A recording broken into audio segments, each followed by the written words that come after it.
Whenever you're ready.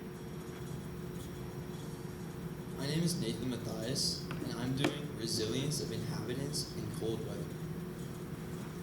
Now, what is resilience? Resilience is the ability to overcome obstacles or challenges by use of toughness and overcome them. In this diagram, the modern definition of resilience, they use the lines advancing despite adversity. By using goal orientation to find vision and to defeat adversity, you can complete those large and small challenges every day. And in this quote by Jada DeWalt, she reads about resilience. When we learn how to become resilient, we learn how to embrace the beautifully broad spectrum of the human experience. I feel like this really highlights resilience and how it can change someone based off challenges. Problems with resilience in modern society. People in the modern day fear or ignore the failure that they go through every day, and it can build weak resilience in their mind.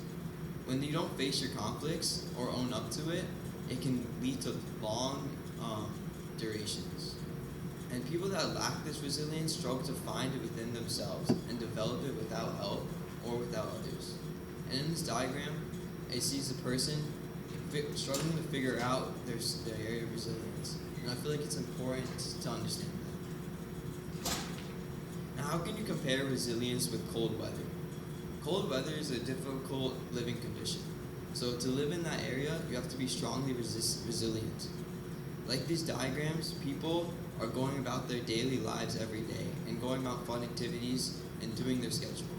And I feel like being resilient in that life can build character and build resilience. Now, why is it so difficult yet adaptable to live in cold conditions? And who even lives there?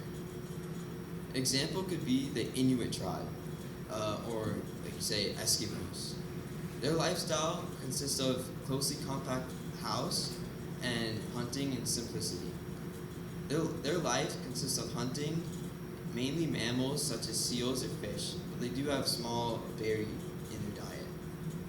Having such a high meat protein diet, like in this quote, expressed in energy percent, the macronutrient consumptions were 34% for protein and 37% for fat and 29% for carbohydrate, can have a long-lasting detrimental effects on the normal body of a normal human.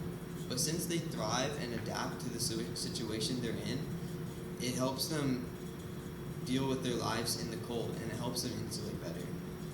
But though, because of such a diet, it does result in having shorter lifespan.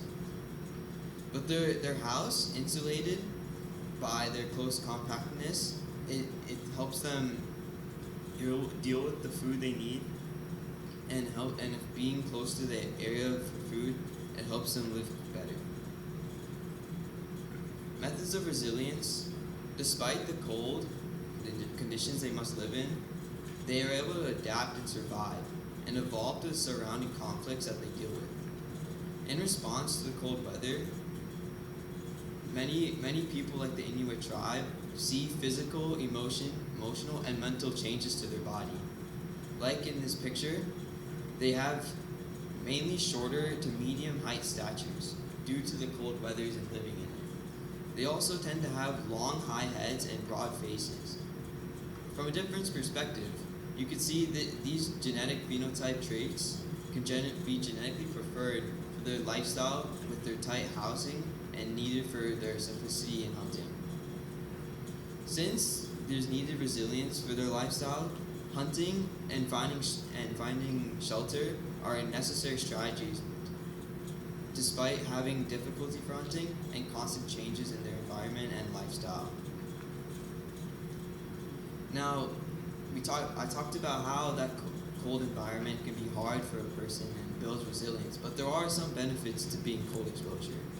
Some being like increasing alertness, enhancing recovery, or even improving pain tolerance. But most important, it promotes resilience. Like this quote, encourage a child to go outside in all weather. It builds resilience, but more importantly, it saves them from spending their life merely tolerating the bad days in favor of a handful of good ones. A life of endless expectations and conditions where happiness hinges on sunshine. Having this cold exposure can have a big impact on your mentality and how you face every day. Now, what are solutions to having strong resilience? And some solutions could be it's important for finding that purpose in life. Comparing it to Arctic dwellers or Inuits, by adapting to their environment, they're able to succeed and find abilities to come back from failure, despite the hard conditions they live in or the conflicts they're facing. By building toughness to withstand those conditions, the character can be built and culture can be made from these people. And then adding that adversity and facing it head on is important for a positive outlook on someone else's life. And building that purpose is an important part that brings structure and new infrastructure to someone. Now, what are limitations? Limitations to living that life in cold environment be it can seclude themselves from society or keep them to only a few people. Now, this could be lowering to morals, but it builds a strong sense of tolerance. And this lifestyle might not always be for everyone, as it doesn't fit everyone's preference, culture, or even bit of religion. Now, the social and economical infrastructure can also change for some people, as is needed every day for daily schedule. Some implications or benefits could be that having that isolation or resilience could build tolerance and calm-mindedness and can change the way or outlook you see on life. The simplicity of life, having and building that stress is important to build that motivation to get what you need. And having these traits can actually scientifically make you healthier than the average working man that deals with daily stress. But that beliefs of survival and adversity is important for building a future that brings you past the hardships you deal with.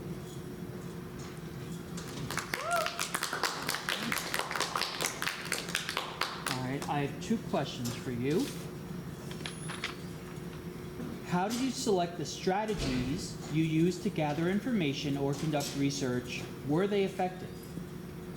I tried focusing a lot on finding scientific strategies for why cold is impacting their body, but that actually opened new ways for emotional impacts they had. And I feel like that really opened up new strategies for me. So using those scientific sources, I was able to build new ideas from what they were talking about and use that strategy to build new ideas. Okay. And then lastly, if you had more time, what additional research would you conduct related to this issue? If I had additional time, I would have talked more about the happiness of the people that live in gold. As I was trying to find diagrams or sources for that, but since there aren't a lot of research on lifestyles of people that in the cold and how they are emotionally, I feel like if I put more time into that, I could have dug and found something more important. Okay. Thank you very much.